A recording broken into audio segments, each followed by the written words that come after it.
I posted this the other day because I had a guy at the gas station complaining about gas. I told him, I said, why, it is what it is. Like, what do you do? He said, well, I own a landscaping company. I said, well, you bitching for the last 20 minutes about this gas just cost you 20 minutes of your working day, right? So just shut up and go to work, right? There's no excuses. Either you get up and go to work and you make enough money to pay for your expenses and you figure out how to do it, or you don't, right? Either you figure it out or you don't.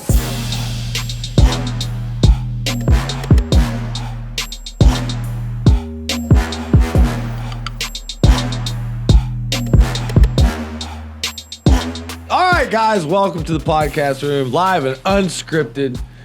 Are we live? Yeah. Hell yeah, we're live.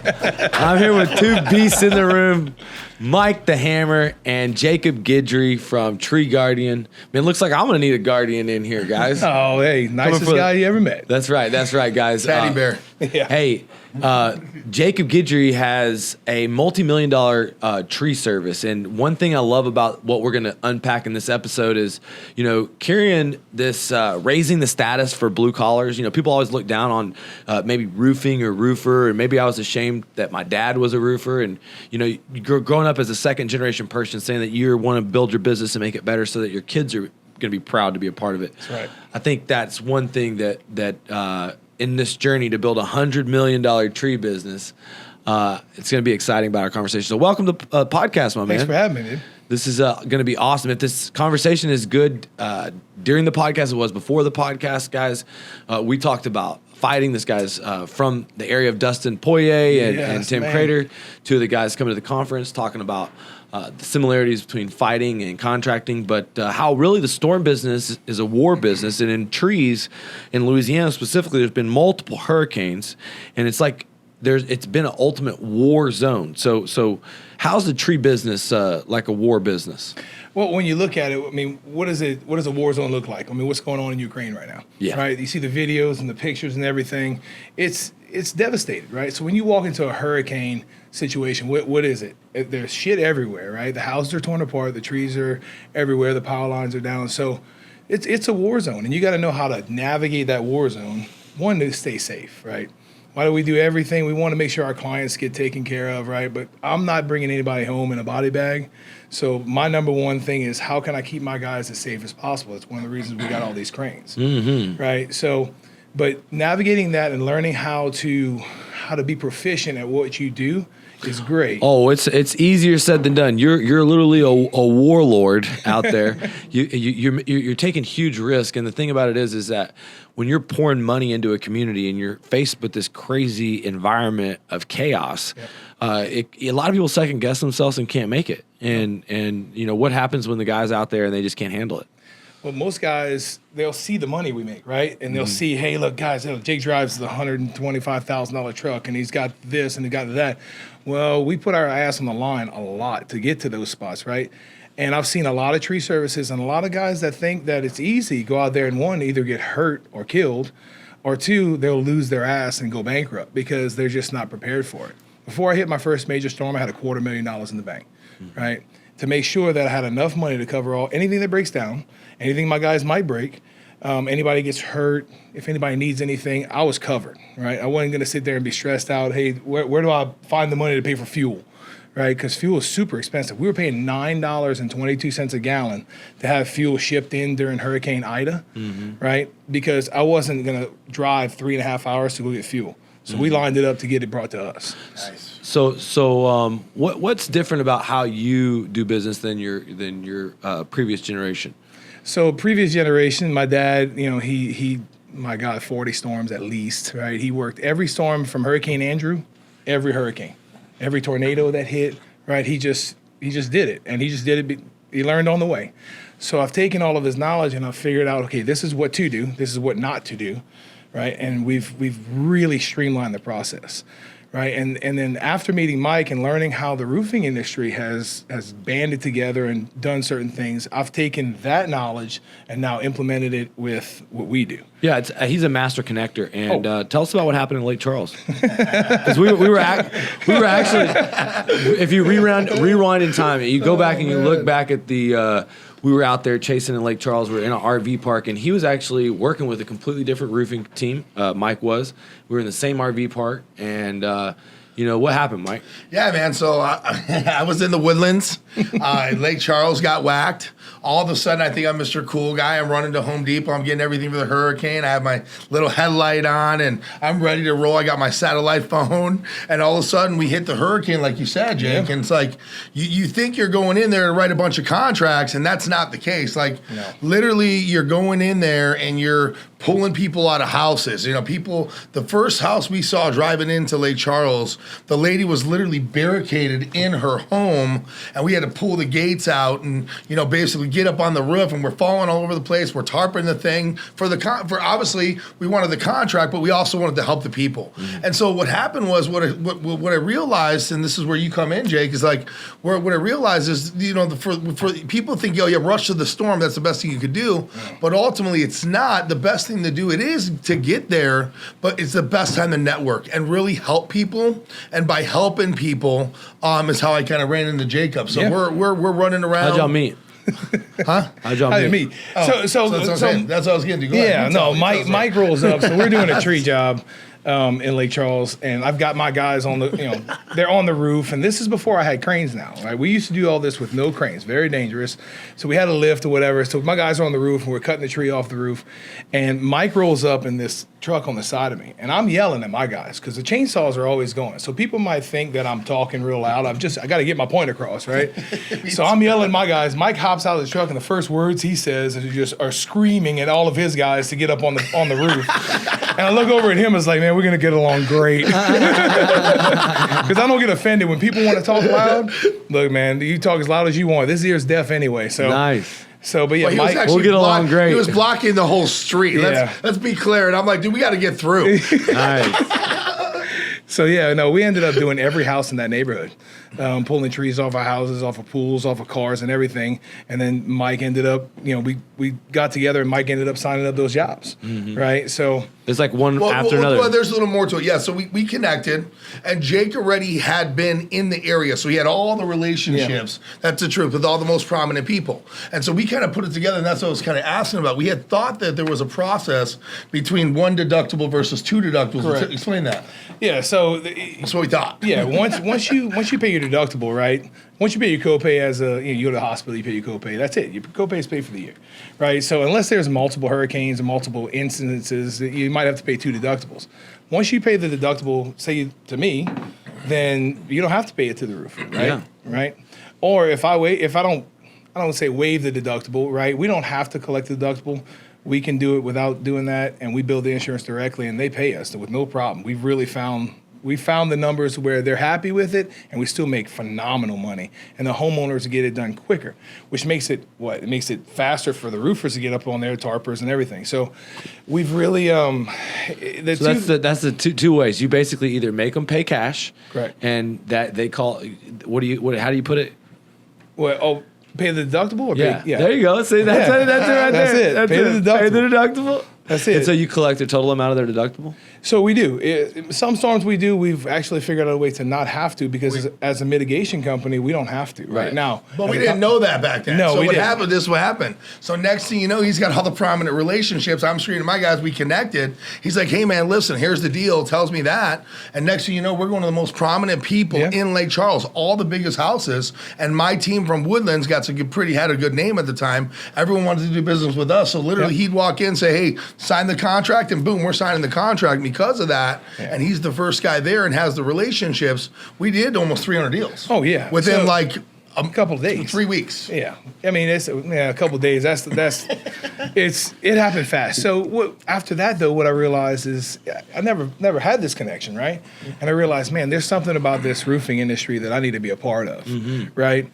So it kind of built from there, and now we've run scenarios, and I've done my own little product testing.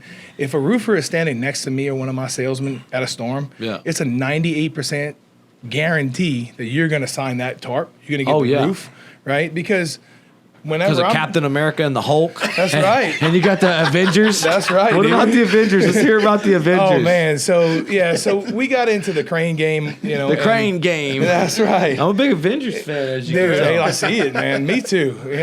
I kind of like, Captain America. He was our first one, but I was in the Army, so I let my kids choose all the names, right? So we give them, hey, here's 5 or 6 names, y'all choose. First one was Captain America. So it was blue and white. We had lights everywhere, train horns and everything. And, it was just to get more attention. It's a marketing scheme. Well, what I didn't realize is that when you roll into this situation, what are people? They're depressed. Their house is messed up. They're stressed out, right? So one job, a lady came up to me. She said, my son loves the Avengers, loves Captain America. Can he come see your crane? And we weren't even doing our job yet. I said, of course. So he comes over there. I said, get him up in the truck, pull the train horn, pull the air horn, do all this other stuff. So he's just giggling and laughing. The mom and dad are laughing. And you could tell she had been crying, right, the whole day. Isn't that awesome? And, it is. So, she gets us over there. It wasn't a big job. We did the job. And she says, I want to say thank you, not just for doing the work. She said, you pulled us out of that stressful moment and allowed us to be happy without having to think about all this devastation for just a few minutes. And it was so nice. And after that, it was just job. It just fell into place. So right then, I realized that part of my mission is not just to go in and pull the tree off the house, make some money, and run away. No, it's to make a show out of it. It's to make a show out of it, but it's to help the homeowner for a little bit. Take a breath, right? Feel a little bit less stress, have a little bit of laughs and fun, right? Because the cranes are a show, man. Look, I'm telling you, they really are. When you got a $1 million crane pulling a whole tree off a house at one time, it's impressive. Yeah, let's talk about that because, a lot of times contractors are wondering about how to grow, and the hardest thing I see is that they want to do things, but then they don't want to put their money where their mouth is. And so if you're out there reinvesting in the growth, a lot of times it's 70-80% of all profits. And over the years, you've done that, I'm sure, a lot. So what do you have to say about using other people's money or about what it takes to build a good company? What kind of sacrifice or investment? So my father had a very prominent tree service throughout the 90s, early 2000s, and he retired, right? I joined the Army after I played football and all this other stuff, came back. He said, look, I'm going to teach you how to build it from nothing. I said, okay, well, let's go. One climber, one ground hand, 2 saws, no trailers, nothing. So we learned he taught me how to build a company from scratch. So from the bottom up, I know how to do everything. And it was one of those things where first 10 years of our industry, first 8 years, we were self-financed, bought everything cash. I had no business credit, right? Didn't know anything, right? And he did that on purpose because when it got to that point where we were like, okay, well, how do I get this money to get this bigger piece of equipment? He goes, all right, well, now we have to learn how to finance things, okay? And that's what we did. So our 8th year, we bought our first crane. Our 9th year, bought our first crane. And that was the first piece of equipment I financed ever, right? So since then, I've bought 4 more cranes. I have 4 more on order. And it's reinvesting in my company is one of the most important things for me because taking care of my kids, making sure that everybody's taken care of and safe, right? But it's like raising your child, man. You know what I mean? You're going to put a lot of work and effort into your child to make sure they're a good person, right? I want my company to be the guiding light of this industry.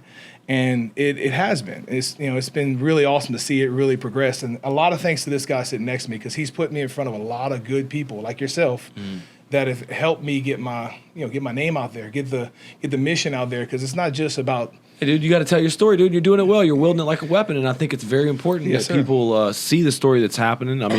You said your biggest struggle is getting qualified guys, and anyone that would want to learn how to build a multi-million-dollar tree business. Yeah. Could definitely learn under your mentorship. Most definitely. My biggest, challenge when I meet people like you is, getting top talent, training them, people kind of getting them into your industry and then making sure that you can keep them busy. Can you go through kind of some of the challenges and Most definitely. So, everybody sees the storm money, right? They see the hurricane and they see, oh my God, you make all this money really fast. What happens if there's no storm, right? And there's been some years you've experienced it too where there's been no hurricanes. Yes. Look what happened. Dorian sat on top of the Bahamas and just, I chased that joker. Oh my God, I chased that joker too. God, it cost me $50,000. That's the best lesson. Yeah. That's the best lesson I ever learned when it came to hurricanes. It got close. Oh, it did. 14 miles. Yeah. I sat there. I could see. I was sitting in Myrtle Beach. Yeah. Sitting in Myrtle Beach. I could see it, and I was sitting on the beach like, you son of a bitches. Like, do something. You know what I mean? It didn't go on shore once. Not once. And sometimes there's not a storm. So what do we do in between? Well, we have a daily tree service, and we run it very well. Right? It's run like a military unit. We figured out where and how to advertise. We figured out how to run the back office, how to run the crews, what equipment's needed to make it the most efficient, right? And we're gonna be plugging these in. Iowa opens up next month, right? That's our first satellite branch. And we've already got jobs sitting there waiting for us because nobody does what we do. You call a tree service right now, I promise you, they're going to say, "Well, we're 2 months backed up, and we'll get a bid out to you in the next 3 weeks. Put you on the schedule." Look, we don't do it like that. You call within 48 hours. I'm going to have a salesman at your house, right? And then within 2 weeks after that, your job's done. We've never been more than 2 weeks out, and I've had 100 jobs still in the books. Look, my guys know what it's about. You know what I mean? We go to war every single day. Every time I put my shoes on, we walk out that door, we're going to war. And I treat it just like that every single time. Yeah. So Jocko is going to be speaking at the upcoming event, and one of the things he talks about is keeping it simple for your team. So when you're debriefing your team, when you're leading your team, how do you keep it simple? How do you keep everybody in line? Like, because you said you started from the basics. I bet you this is one of the gifts you have. Oh, look, my dad. Look, he kept me humble for a long time, man. My dad is a hard person to work for. And you can ask any one of my guys because he's still around and he still comes on the job site. Mike knows him. So, but keeping it simple for the guys, everybody knows what their job is, right? The climbers know they got to climb. They have specialty things to do. Our crane operators know that's their jobs, right? At the end of the job, once everything's packed away and done, we got to clean up. There's none of this, oh, well, I did the climb and I'm not cleaning it up. No, we put all the stuff away and everybody goes, cleans up the job, go to the next job. And then we go back to our jobs, right? So we've trained them to where everybody knows exactly what they have to do and what the mission for the day is, right? Breaking it down as simple as the point where now I have runners that take away responsibility. Climbers don't have to change their own chains. We don't have anybody. I pay for lunch every day. We have people that go get lunch. We have people that go get parts. I make it as simple as humanly possible so that everybody knows at the end of the day, this person, at the end of the day, with all the equipment's parked, there's a person at the end of the day filling up everything, cleaning everything, getting ready for the next day. Right? Let's go through the viewer here exactly what it would be like to go with your own truck and build $1 million book of business with a tree service. Guys, if y'all want to see that, like and subscribe. This is an awesome little talk. Kind of walk me through what it's like to respond after the storm, what your first 5 things are to get up and operating. Well, it's actually not after storm, right? So we see a hurricane coming, a few days out, maybe a week out. We'll start prepping, getting everything ready. Now we have trailers that just sit there, right? Before we had to start packing and unloading trailers and so on. Now we have trailers that just sit there that are storm trailers. So before the storm, we'll make sure that everybody knows, hey, look, this is what's going to happen. We're going to go to work. Make sure you pack. Getting the crew in the mindset, hey, we're going to war, guys. Like you're going to be dirty and tired, right? That's the most important thing to me is making sure my crew is taken care of because the better they're taken care of, the better they're going to be on the job site, right? So making sure their mindset's ready is the number one thing for me, right? Once their mindset's ready and everybody's ready to go, then we get to the equipment, make sure we have backup, everything. 2 is 1, 1 is none, 3 is fun. Okay, any military guy will tell you that, right? So we have backups of everything. That's why I don't have just 1 crane at the job site. We have 2 all the time, right? So once we get all that stuff going, make sure the chainsaws and the chains and the fuel and so on, then when we get to a storm, what's the first thing? I mean, there's no power, there's no fuel, there's no food, right? So we bring in our own fuel, our own power, our own ice. Everything's taken care of. So my guys, all they got to do is work and relax, right? So that's how we set up every single storm we go to. Now, some storms go quicker than others, like the Iowa tornado, 26 hours of actual work, right? The Arkansas had a little ice storm. We did 3 jobs. I just went to kind of try out some things, and, man, it worked. We tried out a new billing method is what it is, and it worked like gangbuster. Was it billing the insurance company direct? Yes. Working completely on contingent? On contingent, completely. Yeah. We did 3 jobs. They were all billed out the very next morning after we did the job. They were approved by that afternoon, and I've already got the checks. This is within 3 weeks. Nice. Right? So Iowa hit. I said, okay, I'm here. Told my guys, look, I'm going to go teach you, right? So we did the same thing, same billing process. Everything got mailed out or billed out within 48 hours of getting the job done. That's our goal, right? 24 hours is super awesome, but 48 hours is our goal. Once we get that billed out, we did 10 jobs. We've got 9 approved, 4 checks already on the way. This is within 3 weeks. Nice. Right? So hurricanes happen, a little bit different, right? Now the insurance companies are getting an extreme amount of volume. What do they want to do? They want to slow pay us. They want to not pay us. They want to turn the homeowner against us, right? all that other stuff. Now we've figured out how to get around that, right? And it has just been, it's been awesome, man. Hell yeah, man. So you got sales guys out there, and they're not really just sales guys. They do a little bit of, assessment of trees, a little Correct. project management. Correct. How do you blend coaching sales with project management? It's difficult because the sales guys, they're a true sales guys. Like Mike is a true salesman, right? Right. And then I have some guys that blend, right? I pulled the fence off. Yeah, I put a tarp up there. I'm like, come on. I knew he was going to I jump was it like, down. hey, sign the contract. Yeah. I knew he was going to jump it down. I saw him on one roof, okay? No, but there are some guys, like I have Richard. He's my oldest. He's my oldest salesman age-wise. He's not, now he'll get down and dirty and go get whatever. But I told him, I said, I don't want you doing that. Like he's got that look. He's just a really nice looking guy. He talks real nice. People love him, right? I said, I told him one day, I said, if you get dirty today, I'm gonna get real pissed off at you, because everybody just, he just gets so many jobs. My little cousin Daniel runs all of our sales. Okay, he's phenomenal at it. Daniel will get in and he'll get greasy and dirty or whatever, and he'll do that, put on a shirt and go sell a job right next door. Right there. Yeah, so he can. The greasier he is, the more he can sell. Oh yeah, I mean it's just amazing. John, my general manager, he's been with me for 2 years now. John's up from Jersey. He's got that Jersey accent, and depending on where we are, people either love him or hate him. Like you go to New Orleans and Ida, they love them because they all have that North, West Bank, Jersey kind of accent. You get him out in the country in the Coonasville, people are kind of like, well, where's this guy? Where's this guy from? Come on, slicking boy. But he does a phenomenal job of running the company. Like he's running it right now. He can run my company. He can fix things. He can cut. He can run all the equipment. And I've taught him. He's been with 2 years. I've taught him from not knowing anything about the tree industry. Now he knows everything that he needs to know to run his own company. Right, and we're going to do that up in Jersey. We're going to be setting him up once he moves back and gets settled in. We're going to set him up with he's going to have one of our branches up there. Man, I tell you, I could tell why you're so successful. Ed Milet, he's going to speak at the conference, and he talks about how you can tell the level of income in someone's business with the level of education that the owner is doing with the people. Yeah. And how do you think that relates to the culture and your quality of business? Oh, man, culture is everything, right? Culture is everything, and I learned that in playing football, right? If you have the right mindset and the right culture across everyone, if you have, what is the saying? One bad apple ruins the whole bunch, right? Mm-hmm.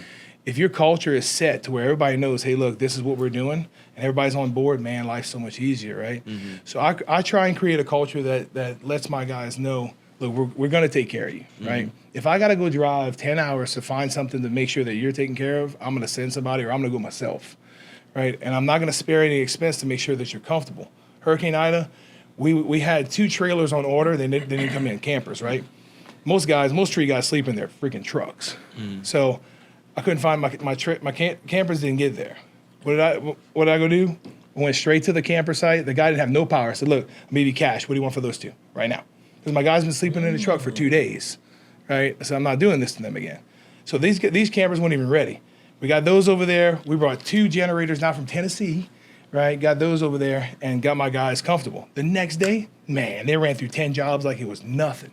So when you have that culture that the people know that your employees know that you're going to take care of them, not just, hey, I'm the boss, I'm going to sit over here and drink while you go work. Yeah, no, we don't do that. I'll lead from the front. Now, has there ever been any time when scaling, investing in growing and going into storms has caused your business to grow and there was so much risk at a certain time that you thought, oh my God, it's getting really tough. Maybe cash flow is slow. Maybe sales aren't up. And I got all these big dreams and all these big aspirations, but it's not worth it. You ever felt that way before? Oh, of course. I mean, who hasn't, right? How do you overcome that, or how have you overcome that? Prayer. Honestly, man, I've been to the bottom, like staring up from the ground, gun in my mouth, the whole thing. Oh man, right? That's terrible, bro. And yeah, so nobody knows this. Mike does. I've told Mike, I had a bad experience in life, and got out of the military. Lost my home, lost all this other stuff before I went into the military, and then got in the military. Had a great experience, got out, and then, had a rough time. Ex-wife and I didn't get along. Yada, yada. Sat on the edge of the bed, put the gun in my mouth, pulled the trigger, and the bullet didn't go off. Oh, my God. Right? Thank the Lord. So, no, it's a blessing. I had the bullet to this day, right? I grabbed my stuff. I left everything, right? And I had a little bit of rough time building everything back, right? Building my mindset back. You shot yourself in the heart? No, I didn't shoot myself. I put the gun in my mouth, pulled the trigger, and the bullet didn't go off, right? So it's soft-fired. So Smith & Wesson didn't do its job that day, which is a good thing. Nice. Which is why you're here. It's a good thing you're That's here. right. Amen. Look, God's got a plan for everybody. And I have those moments where I think, oh, Jesus, this is scary. And I remember where I came from. I just posted something, and Mike we talked about it earlier. 10 years ago, right before I joined the military, or it might have been 12 years ago now, 13 years ago, I lost my house, lost my cars, almost went bankrupt, or everything. And my son, my oldest boy, asked me, "Hey, Dad, why don't we have a house?" It's because we don't have any money. And I mean, as a man, right? I mean, that just crushed me, right? So when I joined the military, at least I knew they had a house. I knew we had food. I don't care if I get shot every day, Right. as long as my family's taken care of. And now I look back at that and look at where we are now, and I make sure that I tell everybody, look, it's not as bad as you think it is right now. It's never as good as it seems. It's never as bad as it seems. So we can always pull each other out of it, right? But when I get those scared moments, I take a breath, and I say a prayer. God sent me my wife, and she's the only reason I'm alive right now. Wow, that's really. awesome, man. That's awesome. So Let's give her some hearts, guys. most Yeah. definitely. If you guys can relate to that and you have an awesome wife, because behind every good guy, there's a stronger woman. Yeah. So I want to give it up to her, give them some hearts. Yeah. You can relate to that. Something about the spiritual essence of Louisiana. There's so many churches. There's so many, Yeah. real people there. It's one of those things where, I feel like my calling is like helping people get character, confidence, and freedom in a trade that Yeah. some might look down on. Yeah. And that's what this whole podcast is about. Yeah, man. Look, you said it earlier, like we were saying, like, we're the blue collar guys, like, we're just the help. And I've been called that, right? I told you, right down the street, Port Royal, right? Oh, tell us about this story. Hold on, this guy. Listen, this is. I've been punched in the face, and I couldn't do nothing about it. But he's a big guy, dude. What happened? I mean, we were working down here for Irma, and Yeah. doing a lot of jobs, man. A It's lot like of jobs. $30-40 million house. Yeah, it was a huge house, and I'm working right next door, right, for this awesome guy. And we go walk over, and the guy's standing outside, and he's drinking his coffee. And I said, hey, we're over here doing a thing. And as soon as I get close enough to him, he throws his coffee on me, tells me, get the fuck off my property. God. And at this point now, I'm healed from my hip surgeries and everything. And I just got out of doing I was 270 pounds shredded. And this guy throws a cup of coffee on me. And all I think to myself was, don't go to jail today. Don't go to jail. So I just said, okay, cool. That tree will stay on your house. And for 3 days it did. We literally did every job around his house. I took trees off of houses and cars and everything all around this guy's house. His tree sat there until he found somebody else because I wasn't doing it. That's You know. hilarious, man. So, but got to overcome those situations. Yeah, man, that's absolutely right. Dude who punched me in the face, I kept trying to sell him a roof, and then I went and got me some boxing lessons. But gotta keep your hands up, Lee. That's it. But you got some similarities growing up. You actually met Tim Crater and Yeah. Dustin, who's going to be speaking at the event. You're from the same area? Same area. Trained with Dustin before, trained with Tim, Gladiators. And then even before that, Dustin was with Michael Lopez at Cajun Karate, right? I was doing jiu-jitsu there. And just a hard-working kid. You're not going to meet anybody that's going to work harder than Dustin anywhere, okay? If I had 100 of him, I'd rule the whole world, okay? Wow. Great heart, great work ethic. Tim's the same way, right? Tim's a former SEAL, or always a SEAL, whatever you call them. They're just great people, man. Training with Tim, he's a hard trainer, man. You train with him, Yeah. right? He'll get after it. Dustin does the same thing, but they give back to the community. Same thing we do, man. We go to a storm. Hurricane Ida, we gave I think it was $185,000 worth of free tree removals. That's awesome. Because people can't. Some people can't do it. They don't have insurance and they can't pay. So what I'm going to do, I'm not going to let the man die. Right. I've literally thrown rocks at a guy to get him out of a tree. Tell him, hey, stop being stupid. I got a crane that'll do this in 5 minutes. Just get out of the tree. What are you going to charge me? No, I'm not. Shut up. Get down. Yeah. So we get the tree down, cut it up for him. When I got 30 guys, things go fast. Yeah. But those guys, Dustin and Tim, I'm telling you're not going to find better hearts, better souls, and it's just great people. Yeah, man, and all of us are dealing with some crazy stuff right now. Like, you see the things that are going on in the world with gas prices $5 a gallon, with crazy stuff going on. I mean, what do you think a contractor has to do to protect himself and to really have financial security in a place like the world to now. Get your ass up and go to work, right? There's no excuses. I posted this the other day because I had a guy at the gas station complaining about gas. I told him, I said, why, it is what it is. Like, what do you do? He said, well, I own a landscaping company. I said, well, you bitching for the last 20 minutes about this gas just cost you 20 minutes of your working day, right? So just shut up and go to work, right? There's no excuses. Either you get up and go to work and you make enough money to pay for your expenses and you figure out how to do it, or you don't, right? Either you figure it out or you don't. You can't lay down and die. So what are you gonna do, sit at home? So I just tell everybody, I got 4 sons and a little girl.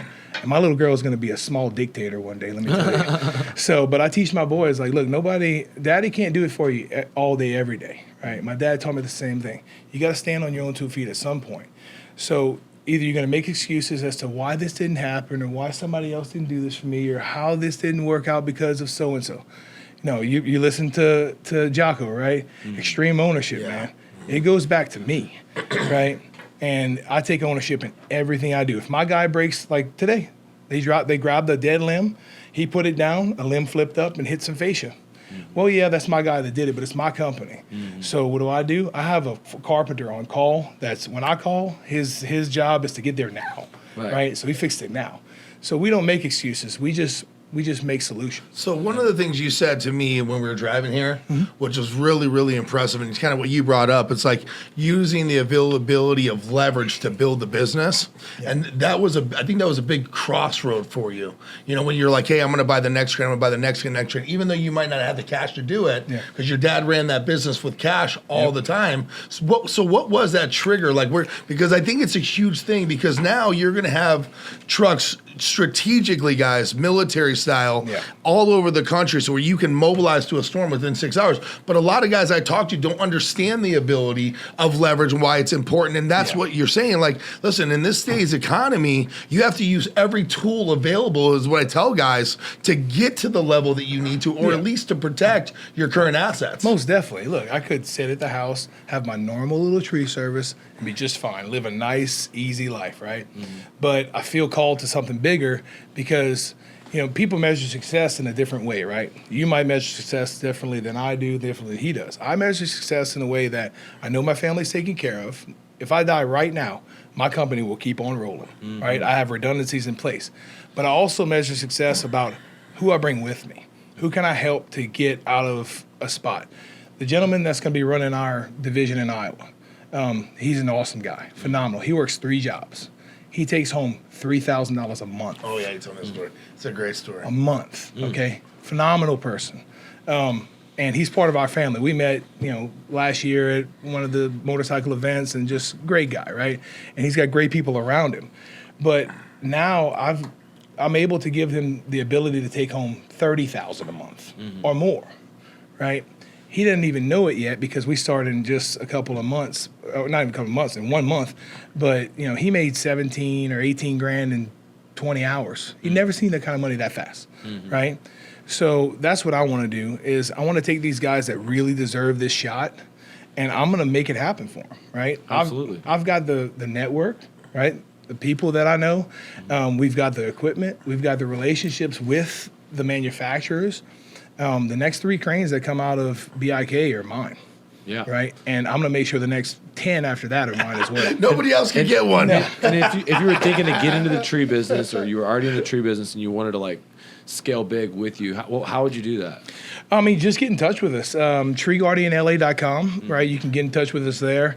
Our home office number is 337-852-4880. You'll talk to Juliana. Or, get in touch with, I'm sure I'll be leaving some information with you or Mike. And if you really want to get into this, first of all, understand this is not easy, right? Nothing we do in the tree industry is it's not easy. I can't delineate any prices, okay? Because a shingle costs X amount, and it covers this much. There's a beauty in that. It is, trust me. What's the other side of it? The other side of that is trees. You charge whatever the fuck you want. Yeah. Big time. Yeah. But the other side is when we do trees, every single tree's different. Every single job's different. There's nothing that you can delineate the same except for maybe stumps. I want in that business. How long does it take to do $1 million in trees? I was gonna start up, and I guarantee we're gonna hit over $1 million in the first 4 months. Oh, nice. So we've gotten it, man. No material. No. Just labor. Yeah. Well, it took him a long time, though. So, listen, that wasn't just, hey, today. Yeah, that was in Lake Charles. He bumped his head a lot of times. What's the revenue goals for this year and for the next 3 years or 5 years? So this year, our revenue goal is to cap $10 million. Oh, nice. It's a true 10. A lot of people say that roofing company, like say I was a $100 million company, you got to subtract material and labor. Correct. Well, and if you do that, you have to subtract some of yours too, a little bit. Yeah, a little bit. But a lot less. His margins are high. My margins so I'm not really a $100 million company.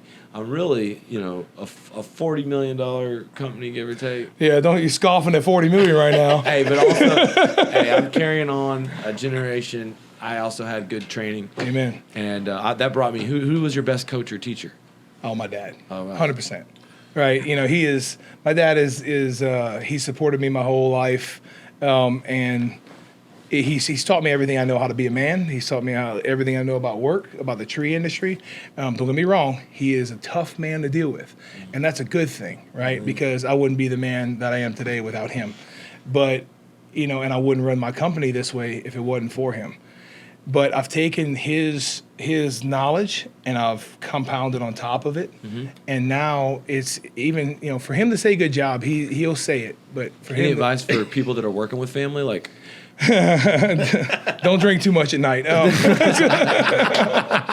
It's me and my dad. Look, we're the same person. Hard too fucked up with my raffle. But we had major disagreements and so on. Right, he ran it a certain way. When I was working for him, there was no internet advertising, all paper, right? Because for decades he did that and made great money. We went. I don't have a paper ad one. Right. Everything's internet, and then we do guerrilla marketing, which is direct to consumer flyers, right? And that kill it. Yeah. Right. But he's really seen where we've gone with it, and he's enjoying it. He's enjoying the ascent and the new sales. Oh yeah. That's awesome, man. So what about mom and how family vacations and who else is in the business? So my wife runs all the back office stuff. She's the brains, man. Look, that's how our operation. We got to go out. We got to get our dude. I told you mine's coon ass. Oh, dude, look, mine is straight from New Orleans, man. Like, look, she'll throw it down just like anybody else. So I'm not worried about it. If we get in a fight, she's got my back. You know what I mean? So look, he can attest to it. I've met her. Yeah, she's a gangster. She's man. the boss. She's the boss. But like I was saying earlier, like, look, bro, I'm the mule. You want to pull a cart, you throw the yoke on me, and you better hold the fuck on, right? Because I can pull. But all the paperwork stuff, I've never been super awesome at that. She is phenomenal at that. And once she got into it and really set up the back office, now it runs seamless. It's amazing. How about a lot of people work with their wife? How do you keep the marriage and the business separate? You like not talk about business in the bed? I mean, because I tried to tell my wife, no, not now. I don't want, no comment. No, leave that shit out there. She keeps me grounded, man. Like really, because look, I'm a type A plus personality, right? Yeah. And when I get volatile, I get really volatile. Sounds like me. And she'll sit there and she'll just look at me, and I'll be yelling, screaming, doing whatever I do, and she goes, "You done? Okay, cool. Now let's fix this." You know what I mean? So, and then she'll even go to the job sites, and my guys, or something happens, and I'll never hear about it because she bosses up and handles it. So to have that kind of woman behind me pushing. That's why she gets treated like a queen. If she has a question, hey, can I have this? It's always yes. You know what I mean? I make sure that woman wants for nothing because she makes sure that my life is a lot simpler. That right there is a secret to a lot of big blue-collar millionaire success. That's right. But man, we've had a ton of nuggets in here, man. What do you think? You work with teams, all right? I think teamwork is the ultimate unfair advantage. What do you think your biggest asset in holding teams together is? Man, taking care of your people, really. Okay, so we work a hurricane, right? And a hurricane just doesn't last, 1 week.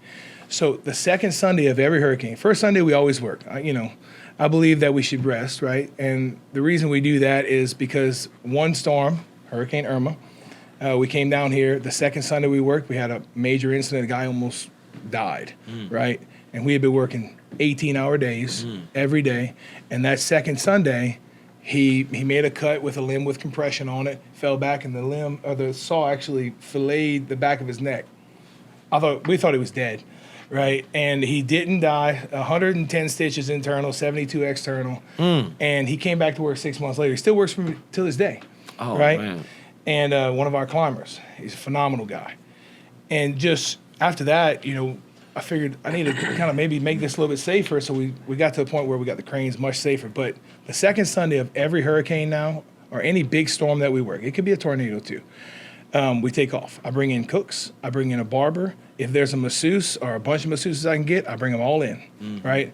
And they come in and we cook for the guys. They get fresh haircuts. They get, if there's, if I can get the masseuse there, everybody gets a massage if they want it, right? So they know, look, like today's pamper day. So let me tell you, 3 days out from that, boy, they crushing it. And then we get to Sunday and they know that there's no work. We don't even talk about work. That's awesome, right? Man. So that's people appreciate that. It goes a long ways, man. And you see, just like a lot of businesses, they don't take the extra step. No. And people can see that. Oh yeah, no. Look, it's not me. Like I know, it's not the guy that's turning the wrench that's making the money, right? We make a great living, and my guys get paid very well, right? I make sure they get paid very well, but I realize that without them, right, I wouldn't be where I am today.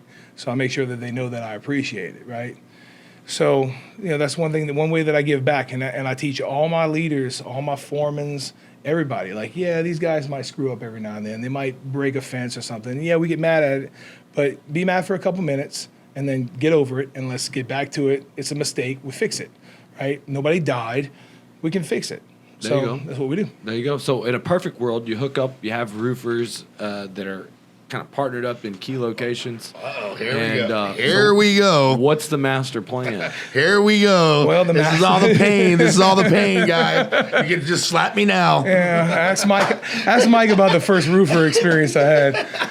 Mike first couple. You're just looking for somebody to actually stand in there. Nut up and do it the fuck they say. Handle all the fucking leads you give them. Listen to this. It's not even look. First time Mike's guy gave him all them roofs. They did no builds. I got paid zero money, right? And I lost a $250,000 relationship every year, right? So then that brought in a next roofer who did nothing. But I brought him a lot of relationships since then. So. Yeah, so he's you're at the right table. Yeah. You're at the right table. Still alive. Hey, you keep swinging. You got a good attitude. Hey, look, man, try, fail, succeed. TW said something I love and I will use to the day I die. What's up, TW? That's it, TW Mock. He taught me something. He said, look, you pay enough stupid tax or dumb tax, you're going to stop paying it, right? Yeah, you will. I don't pay it no more. So now either I'm going to start my own fucking roofing company or I'm going to align with somebody that can actually do what they say they want that they're going to do. If there's somebody that can actually have enough juice to follow us, right, support us with salesmen in front, instead of coming in the second week, come in the second day. Right, bring me your salesman and put them out in front of us, and I guarantee you within 72 hours that tree will be off whatever roof you give me.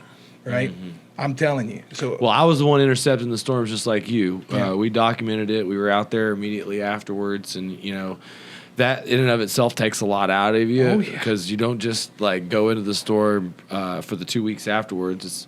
It's the whole week before too. Oh yeah. And so you definitely can count on us whenever the storms hit to be there. But more importantly, the whole network. And if y'all are watching this and y'all want to hook up, comment below, get in touch with Jacob. He's going to be at the Blue Collar American Dream Conference. 100%. And where else can they find you on Instagram or Facebook? Facebook, Tree Guardian 337 with Tree Guardian USA is on Facebook. And then we get in the Instagram thing.